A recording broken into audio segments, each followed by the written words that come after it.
to Thursdays. True and Trivial Talk? Awkward pause. I thought you were going to do it, man. True and Trivial Talk. Thanks for doing it, man. I appreciate it. We are back from a break. We took our Sabbath. That's right. You enjoy it? You know, I kind of missed it. Yeah. I enjoyed it, but I also missed it a little bit. So, yeah. And hopefully for you guys and all y'all out there, you were able to finally have a week to catch up on all those episodes you haven't been listening to. No judgment here. So now you're all caught up. So now we're on episode 7, the number of completion in the Bible. Yes, but we're not done. We're not done. We're going to keep going until 12 and 40 and 120. I'm trying to think of all the different biblical numbers. For a while. We'll keep going for a while. We keep forever. Kind of like right now. Forever. We're going. No, still going? Yeah. Okay. Well, we have a really, really special thing. We kind of teased this a little bit online. We have an interview with Pastor Steve Washburn. The man, the myth, the legend. The legend. It's all true. It's all true. He is the senior pastor here at First Baptist Church Pflugerville, and he announced his retirement a week ago. Can you believe it? I can't believe it. It's still kind of sitting in. 30 years. 30 years he has served incredible. our church, and you know, Flugerville was this tiny little town when we first came here, and now Flugerville is one of the fastest growing cities in Texas, in the United States. It's up there. Yeah. And he has led our church for a very long time through a lot of different stuff. And so you're going to hear a really cool interview from him, from both of us here in just a second. But before we get to that, Like, how are we going to get him here? Like, is he going to go right here, or no? We're going to take turns. So I'm going to interview Pastor Steve for a little bit. Wait, right so there. you're gonna kick me out of my chair? I'm going to kick you out of your chair. Well, I'm going to kick you out of your chair. later. Fine, take my chair. Why don't you? That's we're gonna get medieval on each other. All right, so we are going to kick the interview off in a second. But before we do, Matt, do you have like a story of how Matt met Steve? How Matt met Steve? Yeah. What was your first impressions of it? Yeah, so this was about 10 years ago, and I knew God was calling me to something else from the church I was at previously, and I had talked to Mike, who works here, and had not yet met Pastor, and so we arranged for a meetup halfway between the DFW area and Austin. And Was that at a Luby's? It was at a Luby's, yes. Always a Luby's. I'm thinking, okay, they're going to take me to dinner. Okay, where are we going to go? You know, and he said, well, there's a Luby's in Waco. You want to meet there? And I'm thinking, man, I haven't been to a Luby's since my grandmother was alive. So I was like, oh, sure, okay, yeah, let's go to Luby's. And that's where we met. Mike and his wife were there. Sally was there, and then Pastor and Steve. And I just remember being so impressed with, and I'd done a little homework before that meeting where I just found out more about the church and videos of him, and I was blown away by his wisdom and his leadership, his just his experience in the corporate world, and now that God had called him to be a pastor, and just to see all that he had done, and to get to talk with him and think, man, I could get to work with this guy. You worked with Ross Perot back in the day. Many of you out there, you may not know Ross Perot. It's Maybe okay. you do. Maybe you do. But yeah, I just remember thinking, I really like Pastor Steve and really like Mike, and I think I could work with them, and sure enough, here we are 10 years later, and So he couldn't work with me anymore. He's like, I'm done. He retired. This Matt guy's driven me nuts for 10 years. Yeah. Really, it was the 5 years having to work with me. That's really So you drove him away. I did. It's all me. No, All right. Well, let's talk about you. You know, it's funny. What's your When I had story? my job interview too, it was at Luby's. Luby's. Yeah, it's like Luby's was like, it's sad because it doesn't exist anymore, you know. But I feel like they chose Luby's as like a test. Like, what will they get? Will they get the Luann platter, or they like just load up their tray? Like, if they load up the tray, we know they're no good. But if they're like conservative, but they're good with their choice, like it's a psychological test. I'm sure of it. Well, because with Luby's, it's in any cafeteria, it's hard because you just see these things and you're like, that looks good, that looks good, that looks good. Yeah. And this podcast is guaranteed to make you hungry every time. Just for the record, we kind of got off the track. I'm sorry. So, Steve, yes. The time meeting at Luby's, I remember that pretty clearly too. But that wasn't the first time I really met with Pastor Steve, because I was between youth ministry jobs where I was your underling for a couple months. You need some help in the youth ministry. And I was between interviewing for other youth ministry jobs. And so I helped out with Matt. I was the associate youth pastor. Yes, you were, man. You did a great job. Very generous title you gave me. But so I hung out here for about like 3 months, working as much as you would let me. And I remember just being very intimidated by Pastor Steve because I wasn't in on the staff meetings, because I wasn't full-time staff. And, I'd hear these stories of just all the stuff that go on. And, I would go in for prayer time on Tuesdays, but just thinking, man, his office is just so immaculate and so perfect. And he's just this ex-Marine. Unlike ours. I know. Ours is a hot mess, which is on the scale of pastors' offices, ours is somewhere in the middle. So I don't feel too bad. Anyway, not naming any names. No. Not even going to cough it under my breath. I'm going to restrain myself. Don't do it. No, we love all the guys we work with. Yeah. Anyway, but I just remember being really intimidated by him. And in fact, when I wanted to actually meet with him, I felt like I couldn't just ever drop in. I'd actually have to talk to a secretary and schedule time with him. And which it was kind of a good thing for me to do, but now I don't do that at all. Of course, right. Here 5 years. But I just remember being a little intimidated enough to have to do that. Like, hey, does he have a 3 p.m. slot? Anyway, so, well, without any further ado, you're kicking me out. I'm kicking you out, dude. We're going to snap our fingers and you're going to be gone. Well, we hope you guys enjoy this. So this is like some questions that we have, but it's also questions that you have submitted. Yep. And so you're going to get to hear your question and your name. So, all right. In about 3 seconds, I'm going to snap my fingers and Matt's going to disappear. And in his place, a very handsome 70-year-old Steve Washburn is going to take his place. So here we go. 1, 2, 3. All right, well, we are here with Pastor Steve, Dr. Steve Washburn, doing the exclusive interview. Pastor, how are you feeling today? I'm feeling good. A little bit nervous sitting across from you, not knowing what you're going to ask me a definition of a prime number or something like that. I won't spring any math questions on you. Last time we did a challenge with Matt, and I had to see who got to pray, and we did like math questions, and he asked me 16 plus 9? And I failed immediately. So I saw that. I thought I was going to do well on it, How too. embarrassing. It was pretty embarrassing. Well, before we get to the serious questions, we are going to ask Pastor Steve some lightning questions. It's one of our favorite segments to do and kind of eases us into this a little bit. So, Pastor Steve, are you ready for some lightning questions? I guess so. You ready for lightning the strike thrice? This is our third time to do this. Okay. All right, here we go. You ready? Yep. These are softball questions, kind of like what's your favorite milkshake flavor kind of questions. Okay. So, is that a question or you? No, it's not. Well, we could do that first. So what's your favorite milkshake flavor? Chocolate. Chocolate. All right, good.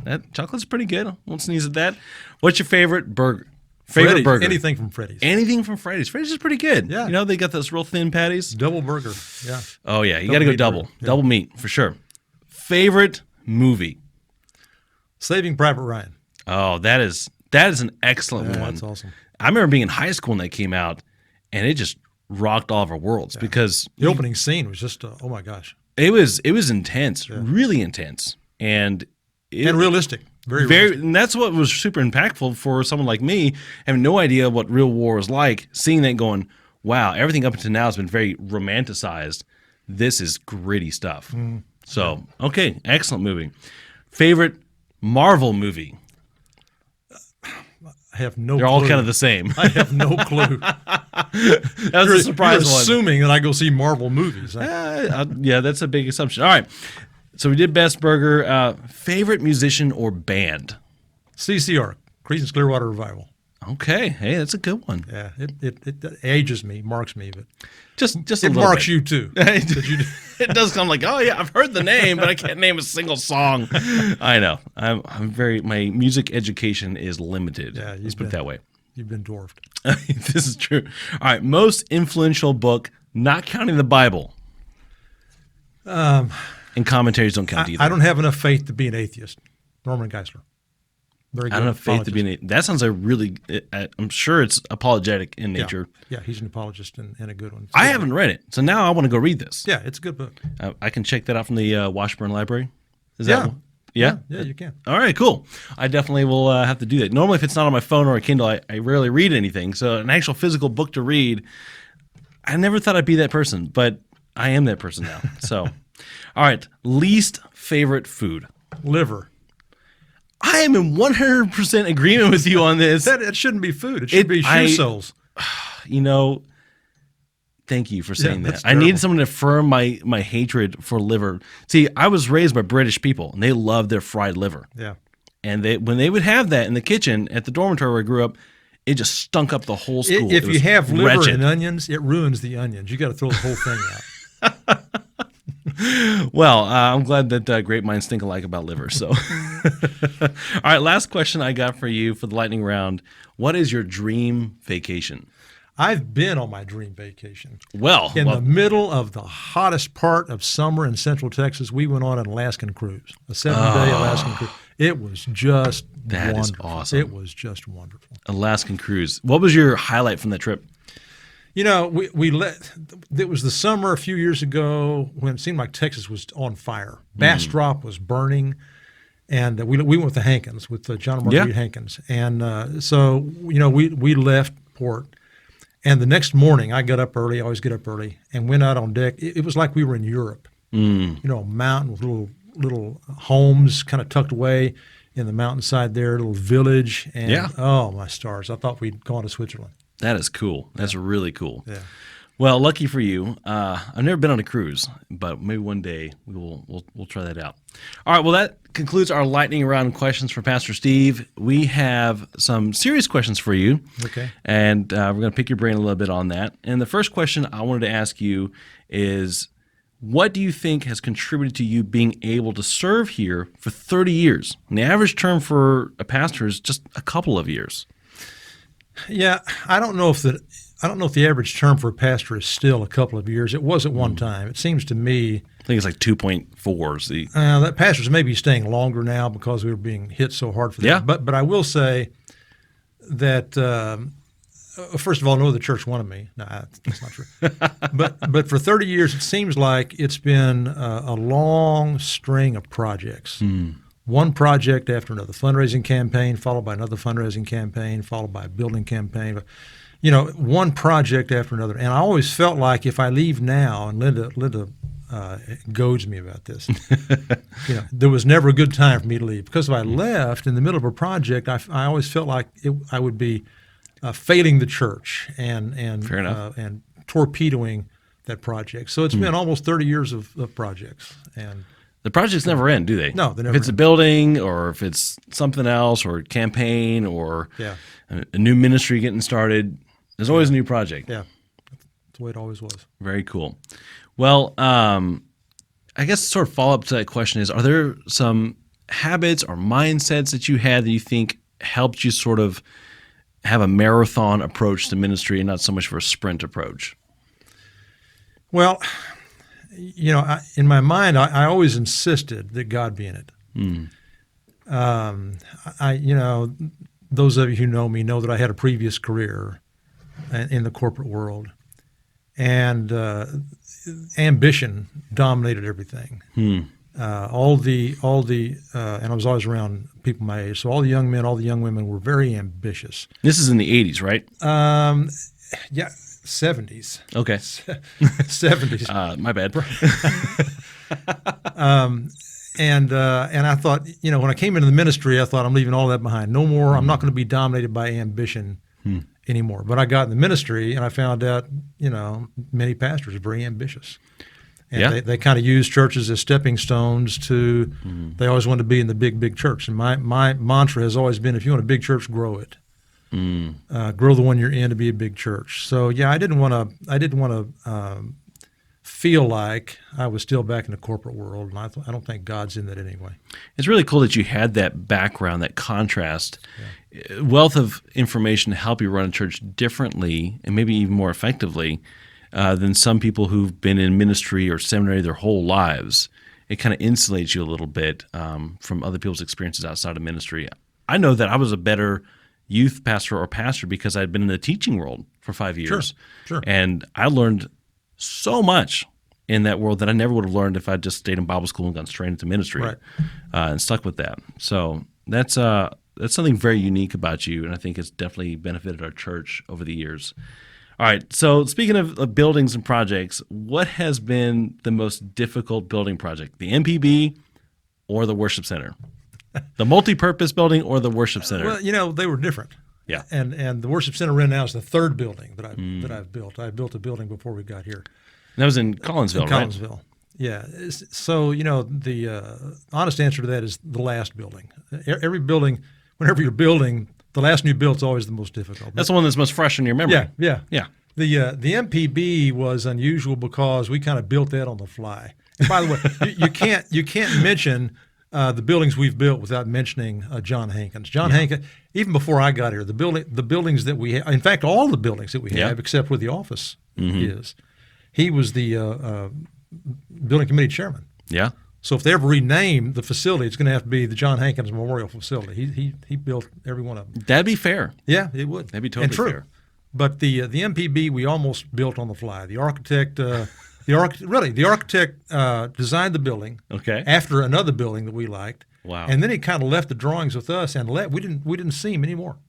And so John was kind of the project manager. Oh my word! And so I got involved in the big decisions, the major decisions, but John was over there every day, and it really was. I was talking with Daniel Reclus about this the other day.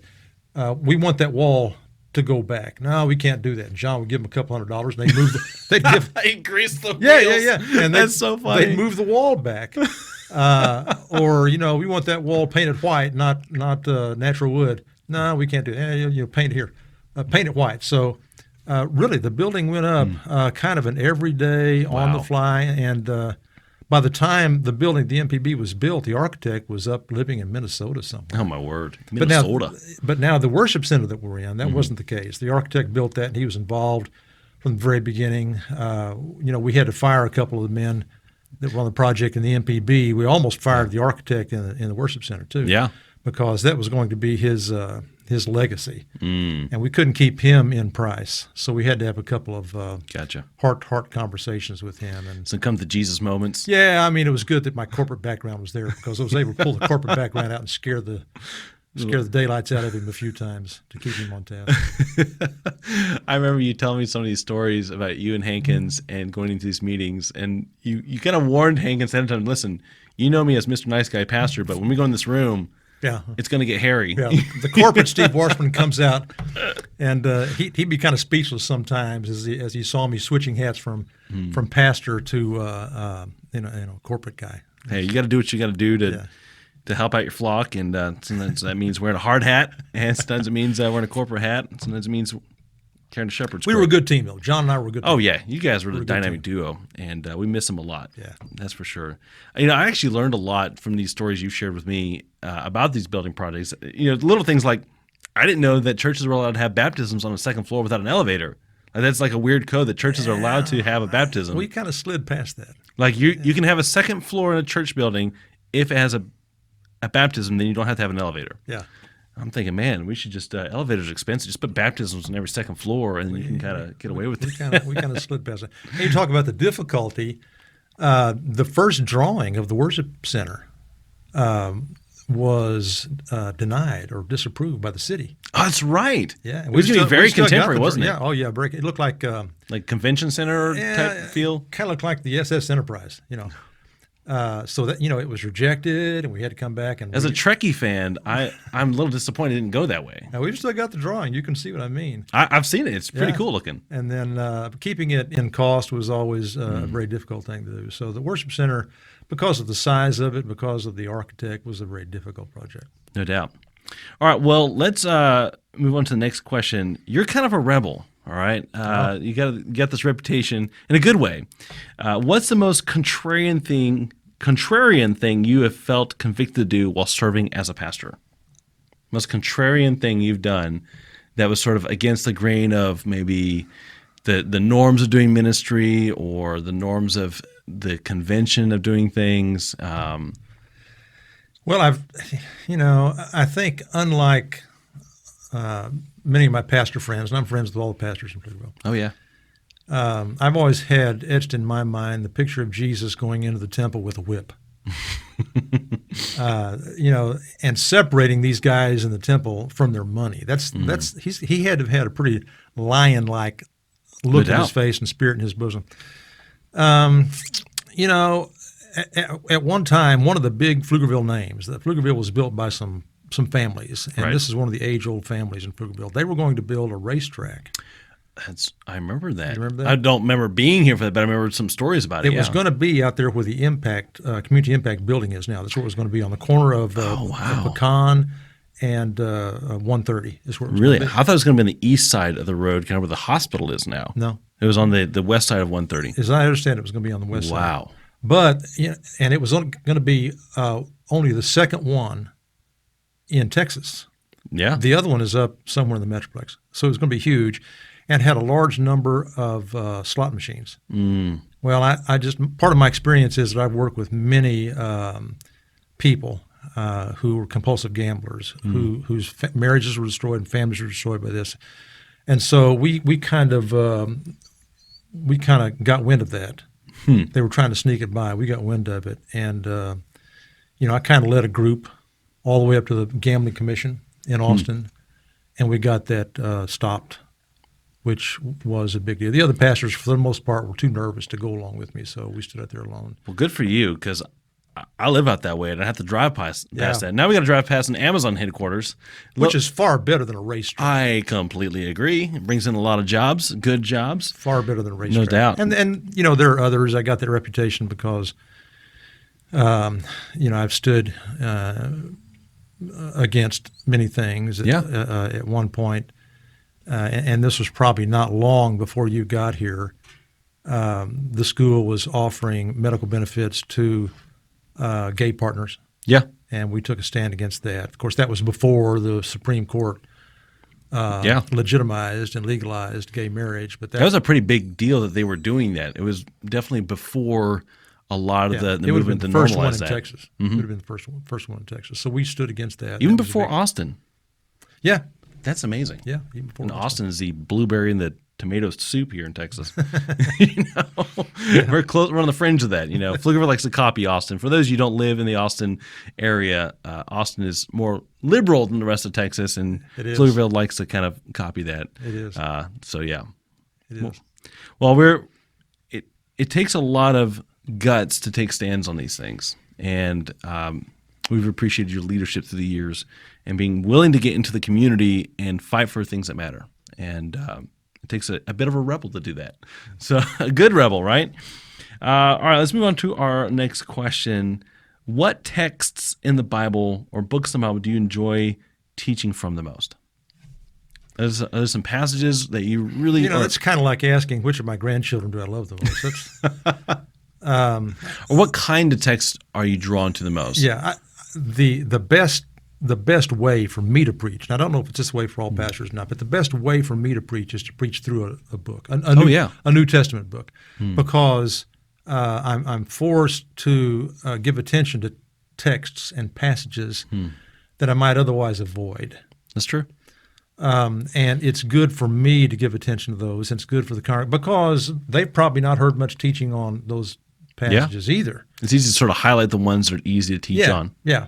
The one, they're looking for sermons with a lot of amens in it, and you don't get a lot of amens when you're preaching some of these difficult passages. So that's my favorite way to preach. Well, some of you know this about me, but I didn't always grow up in a Baptist church. I grew up in Bible churches, and that's very much a Bible church sort of way. You pick a Bible and you a book in the Bible and you stick with it till you're done.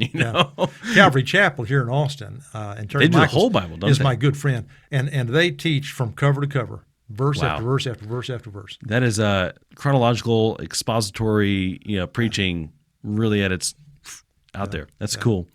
Well, it's always good to mix it up, and I always appreciate that you mix up you go between topical sermons. Sometimes you kind of pick and choose stuff where it's necessary, and then you'll choose a book once in a while to mix it up. You don't just do either or, which I think is really helpful. Sometimes we need a more I try to get good practical topical series. series going for you guys that follow me. I want to make sure it's a good, easy path for you guys to follow. Hey, we appreciate that. Well, I always find myself drawn to narrative passages because I feel like you can tell a good story, then you can kind of pull up the principles from there. And it's sometimes harder to teach from something like the Apostle Paul, who's already kind of laid out his sermon, and you're preaching on his sermon. And sometimes Apostle Paul gets long-winded. All right. Well, very cool. The last question I have for you before we turn this over to Matt is this. What piece of advice would you give 20-something-year-olds going into the ministry for the first time?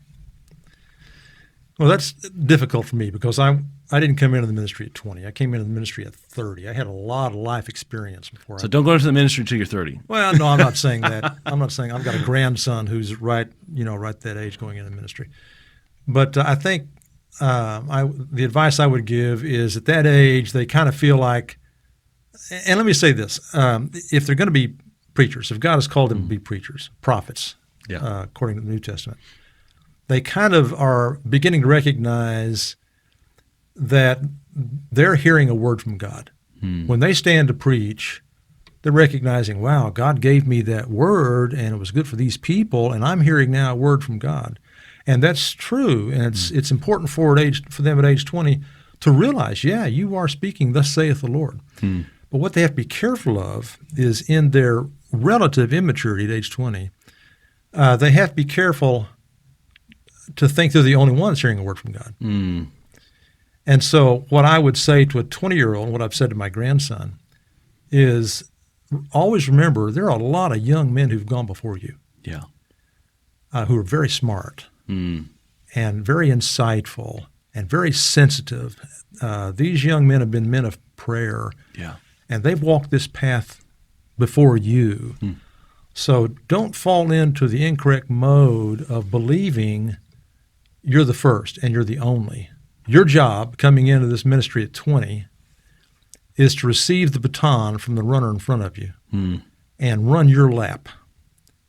You run your lap as best you can. In fact, you run your lap and try as best you run your lap as well as some of these guys before you. And then when you reach your retirement age, you hand the baton off to another 20-year-old behind you and get out of the way. Pass the torch, don't get burned. That's right. That's right.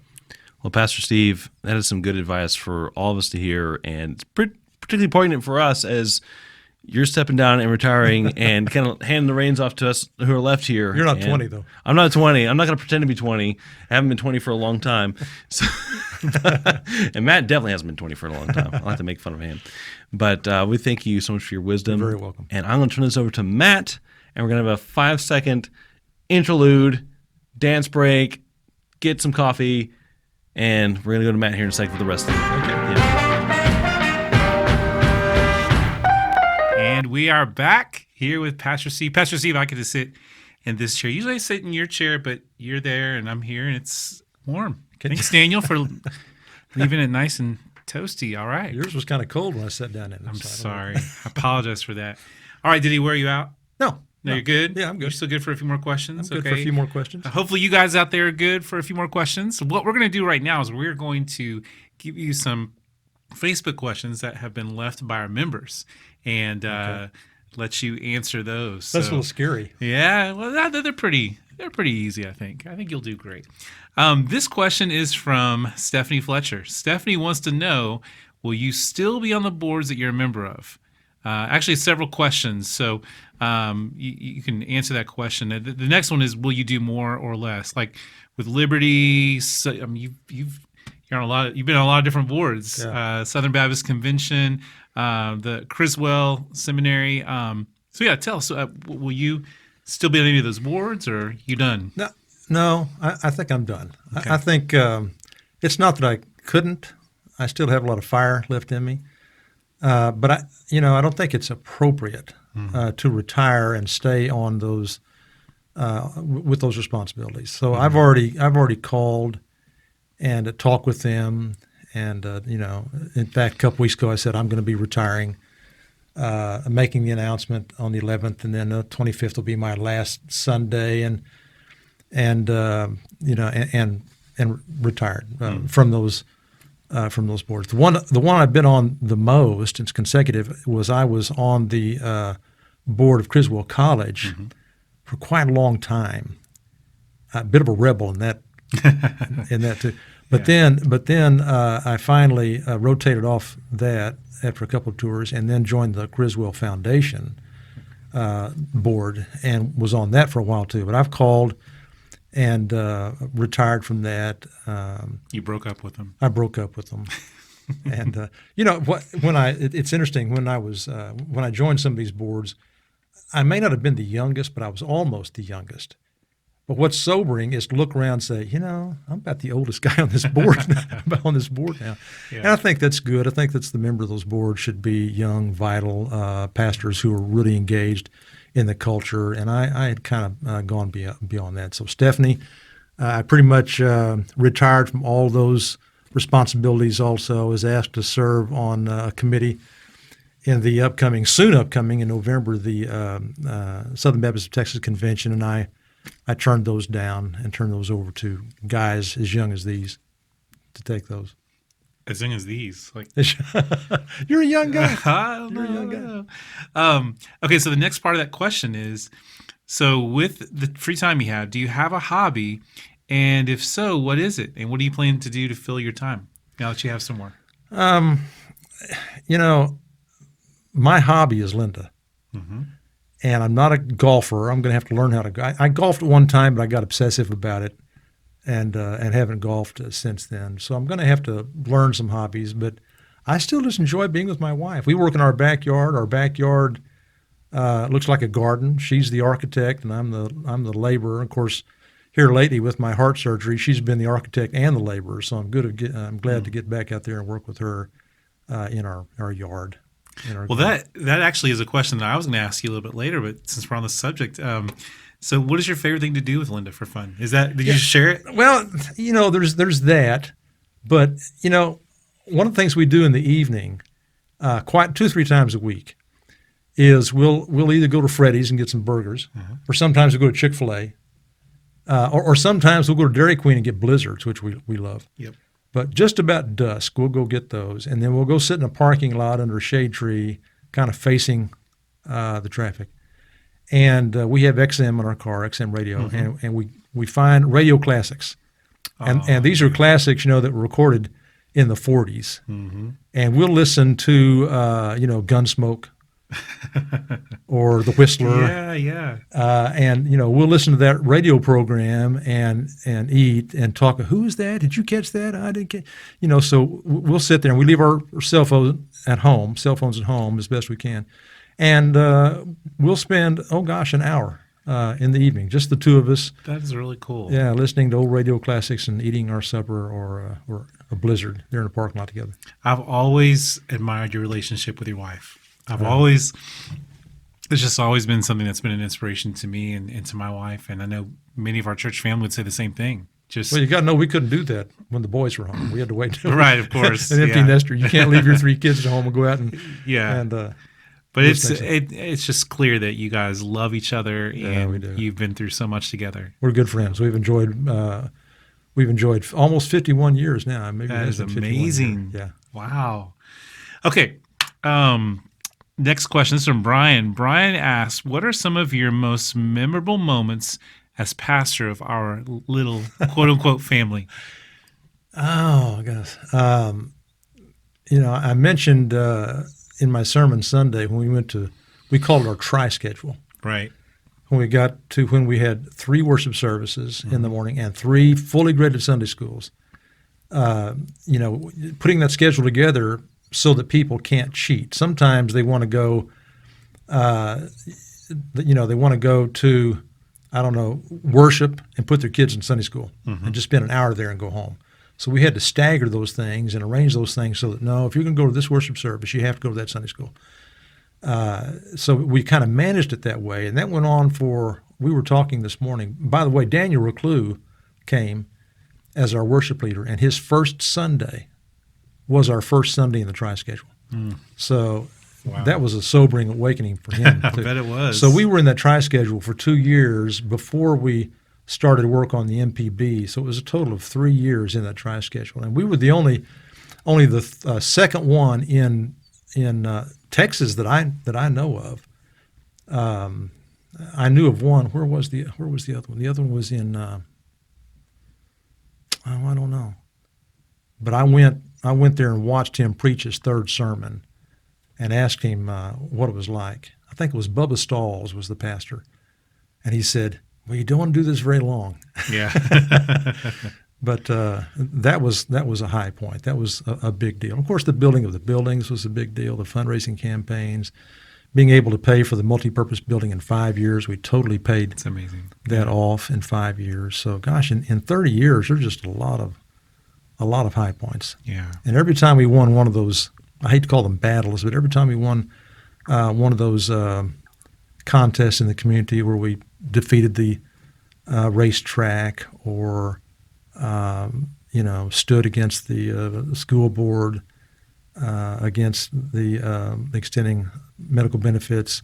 Every time we did one of those, it was kind of a good hallelujah time, a good family time in the church where we've done this. With the Lord's help, we've done this. So just a lot of different things. Sure. That's good. Okay, next question is from Jerry. Jerry Jern asks, will you still attend FBCP? And if not regularly, but occasionally. And she says, we love you. You're our family. So Is that Jerry Jern? Jerry, did you ask that question? Jerry asked that question. Yeah. Yep. No. You're breaking up with us too? Yeah, we have to. I know. For a while, we can't hang around. That wouldn't be healthy for the church at all. Yeah. Probably the best thing for us to do for the church would be to move so that we just wouldn't be accessible where people couldn't call me or email me and ask me if what I would do in that situation.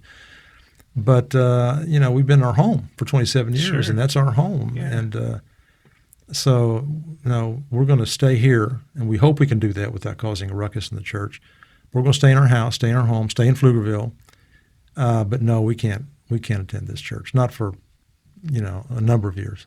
That wouldn't be, for another thing, it wouldn't be helpful to the pastor. Right. The new pastor coming in. I want to be his biggest supporter. Sure. Yeah, I imagine that would be difficult for him and difficult for you. Yeah. I want to make his role here as easy as possible. Yeah. I really do. Well, that actually answers the next question from Angie. Angie Ostrander asked, "Are you moving?" And you're not moving. No, you're here. It's good. By the way, people are asking me. People are really grieving over this decision. And so, sure. So what I'm telling them, and I think I've told you guys this too, I'm not dying. I'm just retiring. Well, okay, but did you expect that? I mean, I'm sure you probably expected a little bit, but has it been moving to you just to see the impact that you made on people? Sure. Yeah. Sure. You can, many of the people who are here, I'm the only pastor they've of course. had in this church. And, you take people who have been here the whole time, you subtract 30 years from their age. Mm-hmm. Some of them were just tiny. Many of them were born after I got here. And so I'm the only pastor they know. So, sure, I knew it was going to be difficult for people. It's been difficult for you in the sense of just to terms with it? Yeah, my wife's always, "Are you okay? Are you okay?" The day I made the announcement, I shocked myself. I read the announcement. I got to the line where I said, "I'm going to retire as your pastor," and that sentence just wouldn't come out of my mouth. But since then, no, I'm doing just fine. It's painful, but we're moving forward. Sure, we're moving forward. Sure. Tim Lazan wants to know, which biblical character do you most identify with? I've always wanted to be like Joseph.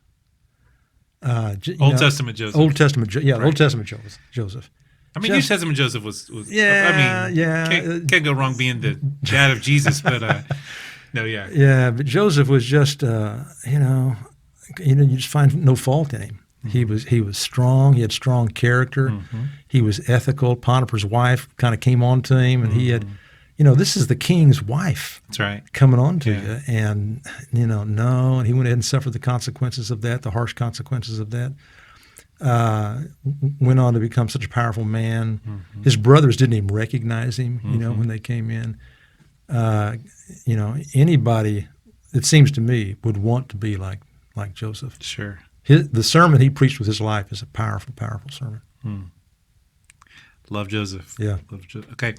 A few more questions. You're doing great. We haven't worn you down. So you've been in Flugerville 30 years. You've seen a lot of changes. How has Flugerville changed? What are some of the most significant changes that you've seen in 30 years? 30 years ago, it was still a quaint little village. Mm-hmm.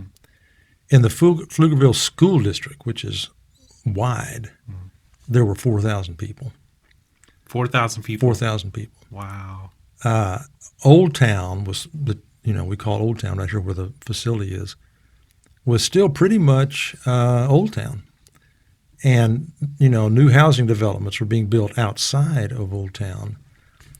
But it was still a quaint little town 30 years ago, but not for long. By the time 10 years had passed, Flugerville had become one of the fastest growing cities in the United States.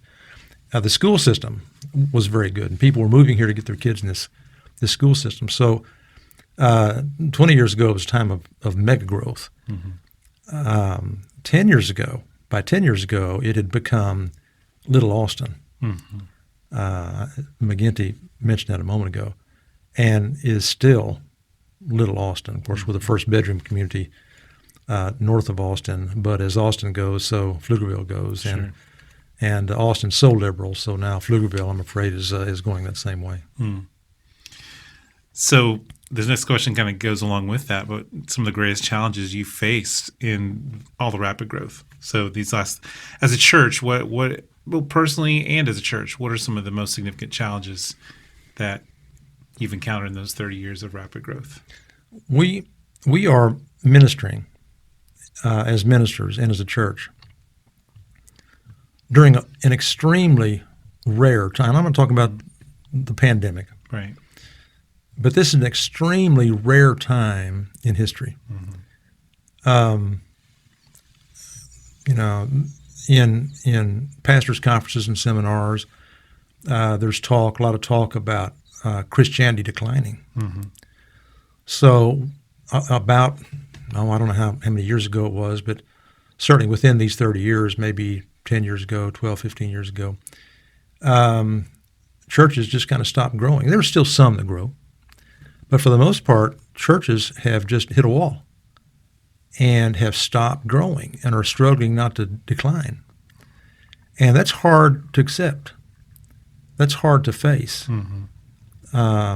Our church went through rapid growth in the 90s and then kind of slowly met that wall. About the time we moved into our new facility, we were hitting that wall. So not just Baptist churches, but every denomination has hit that wall and has just stopped growing, and that has impacted the way we do everything.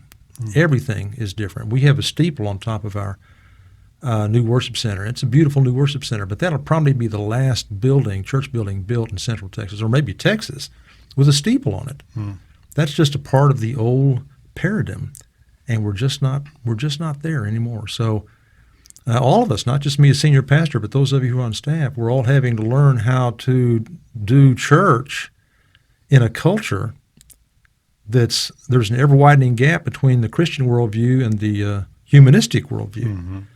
And the Christian worldview is not growing the way it once was. Baptisms are on the decline. Giving is on the decline. Attendance is on the decline. We watch the Southern Baptist figures being published out of Nashville, and it's painful to watch. And we're ministering in the midst of all that.